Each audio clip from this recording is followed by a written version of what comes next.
ABC 13 weather forecasts you can It's count. the first thing you check when you wake up 5:13 on this Tuesday morning, starting out most. and the last thing before you go to sleep. Hey, good evening. I'm meteorologist Sean Sublett. From 5 in the morning to 11 at night, ABC 13 meteorologists are making sure you know what to expect.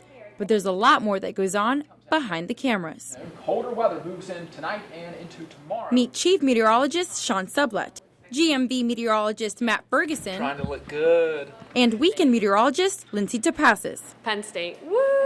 First things first, how do they come up with the forecast? It's all based off of current conditions. So that's when you gather information from the weather balloons, the surface observations, you gather the information from the satellite imagery, the radar reports, the upper air winds, the things that are driving the weather in the first place. So we have these computer models and they have all these physics equations in them. And so basically they're saying, based on what's happening now and the laws of physics, this is what's going to happen. But those equations differ from model to model. So our weather experts use their experience and bounce ideas off each other to predict what will happen. Looking at the geography, mountains, lakes, rivers, those kinds of things. And take all that information and put it together and try to come up with the most accurate forecast we can. Next, they create all the graphics for the newscasts. And most of that happens in front of the famous green screen. Okay, so behind me I've got just the blank green screen. It's also called the chroma key or the weather wall.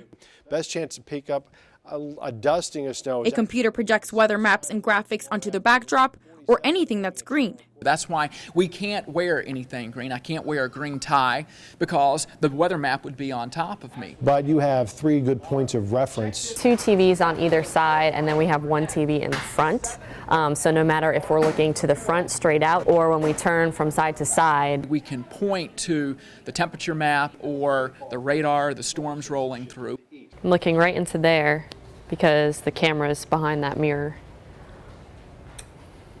No teleprompter. But it is cool, like high up. Everything that we say is off the top of our heads. Looking nice, mostly the partly sunny skies. Because we prepare the forecast, we prepare all the graphics, so we're kind of telling the story with the graphics as an assistant to that. However, we do write up closed captioning for the folks at home, so if there is any warnings, that will all be at the bottom of your screen. Some other fun facts. I'm wearing the tennis shoes when I'm on TV, and that's because GMV, that's 2 hours long.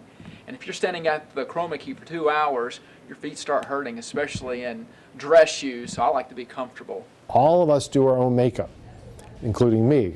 Not many people can put makeup on the top of their head, but I have to do that because otherwise you get a big shiny noggin. And we are interrupting your local programming to bring you a tornado warning that has just recently been issued for parts of South. Weather is constantly changing. With all of the tweeting, Facebooking, and we update the phone lines, the radio. From the ABC 13 Weather Center, I'm meteorologist Lindsay Topassis. A few morning showers to start out this Thursday. Predicting the weather does have its challenges. There's so much uncertainty in the weather because you can't know what's going on in every single square mile of the atmosphere over the 20-odd counties that we serve.